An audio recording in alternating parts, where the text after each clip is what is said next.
paix, c'est la justice parmi les hommes et parmi les peuples. Et c'est surtout la justice sociale pour ceux qui donnent au monde ses possibilités de développement, c'est-à-dire le travail. C'est en juillet 1948 qu'est adoptée la première convention internationale protégeant la liberté syndicale, la Convention 87 de l'OIT. Elle fête son 60e anniversaire, précédant de quelques mois la Déclaration universelle des droits de l'homme, qui lui consacre plusieurs articles. La reprise effective de ses activités sociales en Europe lui permettra de poursuivre avec des moyens accrus sa mission d'universalité dans la protection des travailleurs. 1948, c'est le lendemain de la Deuxième Guerre mondiale. La reconnaissance de la liberté syndicale par l'OIT marque une étape décisive dans le combat pour la justice sociale. Mais bien des défis attendent encore les organisations syndicales. Les années 50 voient le démantèlement des empires. Les syndicats des pays colonisés sont aux premières lignes des luttes pour l'indépendance en Afrique et en Asie. La liberté syndicale, à peine reconnue, est déjà menacée, bafouée.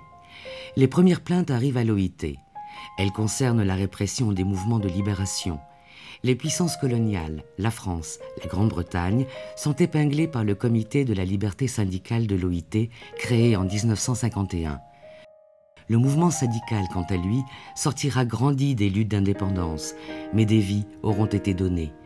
Des syndicalistes arrêtés, emprisonnés, assassinés. 1960. En Amérique latine, les dictatures militaires s'installent ou renforcent leur emprise. Les syndicalistes sont une cible privilégiée. La liberté syndicale, même attaquée, même étouffée, même réprimée, constitue un rempart contre les régimes autoritaires. On se bat pour elle, on se bat grâce à elle. Face au régime des colonels en Grèce, à celui du général Franco en Espagne, au régime raciste d'apartheid en Afrique du Sud, au tonton Macoute en Haïti, de Bangkok à Varsovie et Prague, le mouvement syndical entretient, dans la lutte, la flamme de la liberté, l'aspiration à un monde plus juste. La solidarité internationale se renforce aussi. La Convention 87, c'est aussi le droit des organisations syndicales de s'affilier à des internationales. Dans les années 70 et 80, le Chili du général Pinochet, la Turquie sous les militaires et le régime d'apartheid suscitent une mobilisation des travailleurs et travailleuses du monde entier. Solidarnosc fait naître l'espoir de changement en Pologne. La loi martiale décrétée en décembre 81 et l'emprisonnement de Lech Walesa et de ses camarades ne feront que retarder la marche de l'histoire. La Convention 87 sera au centre de la relégalisation du syndicat indépendant. La liberté syndicale devient la revendication des mineurs d'Union soviétique. Mais alors que les premières brèches dans le mur de Berlin préfigurent la fin des régimes communistes à l'Est, l'armée chinoise met fin brutalement au printemps de Pékin sur la place Tiananmen. Ailleurs, la liberté syndicale triomphe. Retour de la démocratie au Chili, fin de l'apartheid en Afrique du Sud. Nelson Mandela a passé près de 30 ans en prison. Il devient président de l'Afrique du Sud. C'est aussi la mobilisation des travailleurs qui contribue à la chute du régime de Suharto en Indonésie. Dans tous ces combats, comme dans ceux livrés aujourd'hui en Birmanie, en Colombie, au Zimbabwe ou en Bélarus, le rôle des organisations syndicales, celui du mouvement syndical international et celui de l'OIT seront déterminants. La Convention 87 est ratifiée par 148 des 181 États membres de l'OIT.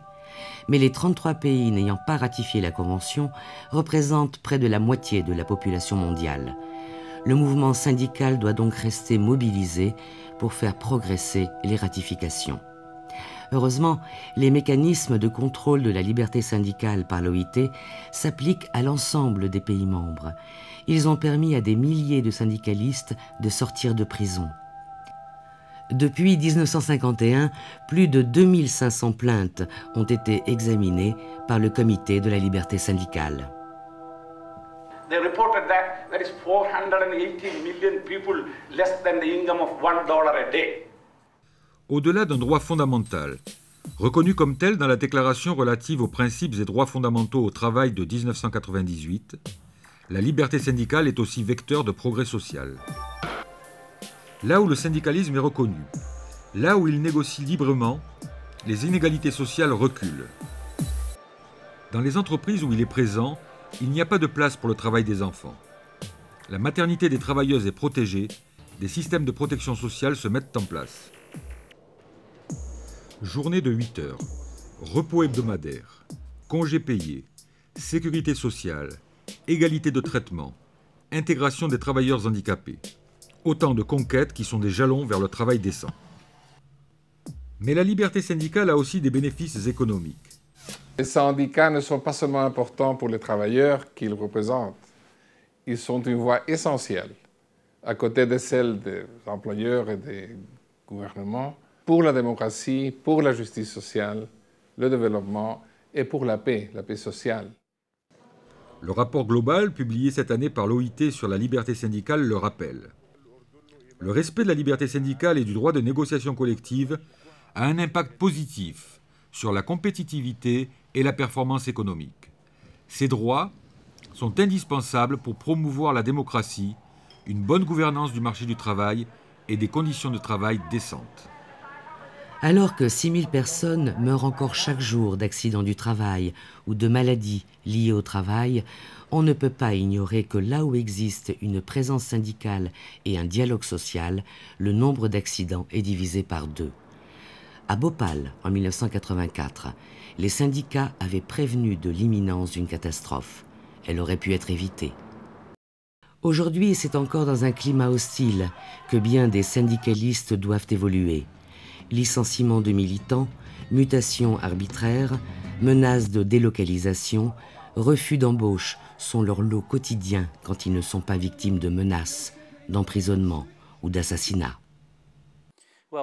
Malheureusement, les violations des droits syndicaux restent un phénomène quasi universel. Ils ne sont pas limités à une région ou à un pays. Même dans les pays industrialisés, on constate aussi que de nombreux obstacles entravent l'activité normale des syndicats. Le droit des travailleurs de s'unir en syndicats et les droits des syndicats de négocier une juste répartition des richesses produites est aujourd'hui, comme en 1948, un droit essentiel qui doit être respecté partout dans le monde. De nombreux combats restent à mener. De nouveaux chantiers de négociations internationales s'ouvrent avec les accords-cadres internationaux. De nombreux défis devront être relevés.